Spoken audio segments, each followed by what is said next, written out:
어떻습니까? 이처럼 심각한 코골이는 주변인들의 숙면을 방해하는데요.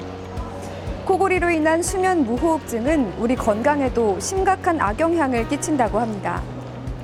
오늘 건강한 담화, 건담에서는 심하면 사망에까지 이를 수 있는 수면 무호흡증에 대해 알아봅니다.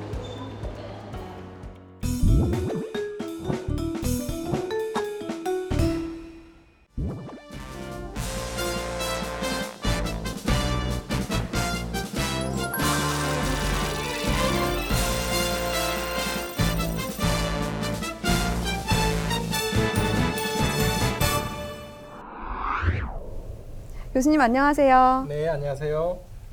교수님, 오늘 주제인 수면 무호흡증, 정확히 어떤 질병인가요? 네, 수면무호흡증을 이해하기 위해선 먼저 코골이를 알아봐야겠습니다. 코골이는 여러 가지 이유로 인해 기도가 좁아져서 생기게 되는데요. 좁은 기도로 공기가 통할 때는 공기의 흐름이 소용돌이를 일으키게 됩니다. 이런 공기의 흐름으로 인해 처져 있는 목젖이나 목젖 주위 조직을 치면서 나는 소리가 코골이입니다. 무호흡은 좀 더 좁아진 기도로 인해 기도 주위의 압력이 낮아지면서 기도가 막혀 발생하게 됩니다. 따라서 의학적으로 수면 무호흡증이란 10초 이상 기도가 막히는 무호흡이 시간당 5회 이상인 경우를 말합니다.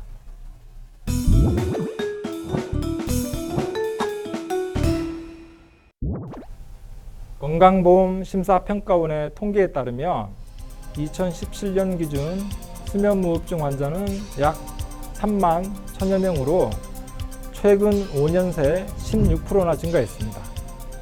하지만 주요 증상이 수면 중에 나타나기 때문에 본인의 인지율이 낮고 잠버릇 정도로 여기는 경우가 많아 실제 수면무호흡증 환자는 더 많을 것으로 추정이 됩니다. 수면무호흡증은 나이와 비만 상태와 큰 관련이 있습니다. 몸무게가 증가하면 기도가 좁아지기 때문에 무호흡증의 주요 원인이 되고, 나이가 들수록 기도 주위 근육이 약해져서 수면 무호흡증 증상이 악화되기도 합니다.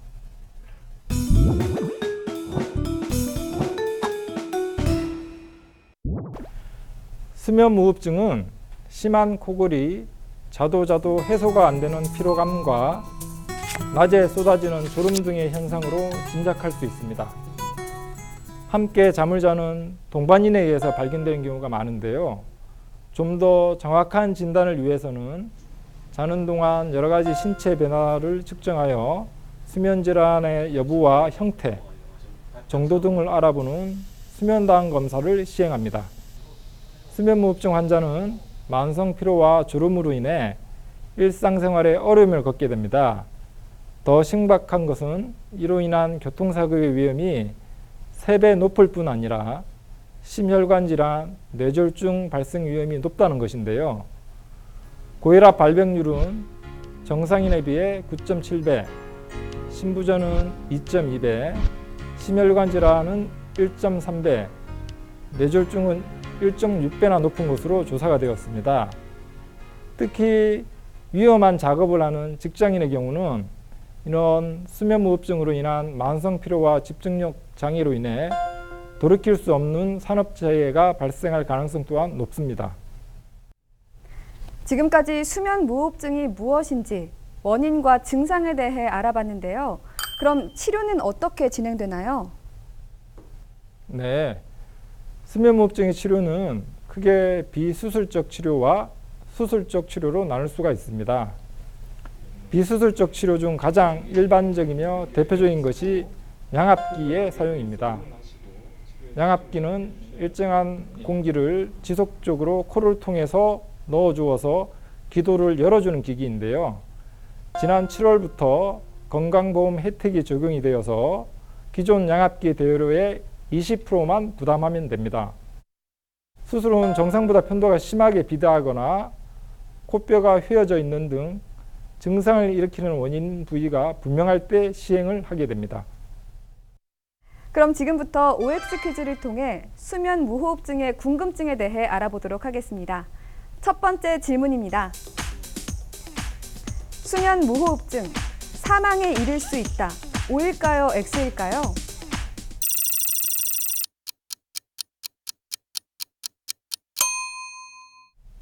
정답은 O입니다.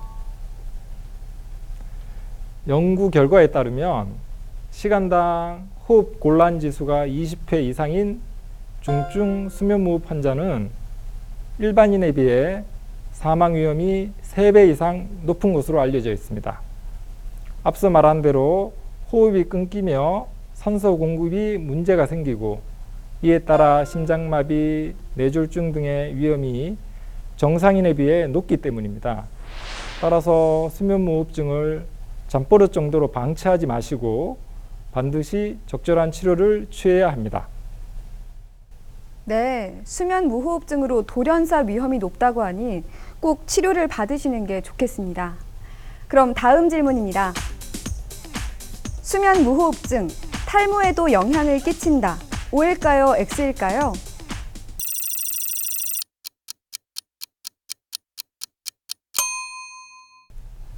정답은 O입니다. 대개 심한 코골이를 동반하는 수면무호흡증과 함께 탈모 가족력이 있는 경우 탈모 가능성이 일반인보다 최대 7배 높다는 연구 결과가 있습니다. 산소가 충분히 공급되지 못해 모공의 영양 공급이 원활히 이루어지지 않기 때문입니다. 네, 요즘 중년 남성분들 탈모로 고민이신 분들 많으실 텐데요. 수면 무호흡증과 연관이 있다니 꼭 잘 살펴보셔야겠습니다. 그럼 마지막 질문입니다. 체중 감량으로 수면 무호흡증을 치료할 수 있다. O일까요? X일까요?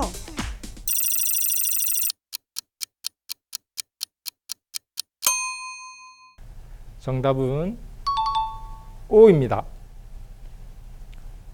수면무호흡증의 비수술적 치료 중 하나가 체중 감량과 규칙적인 운동입니다.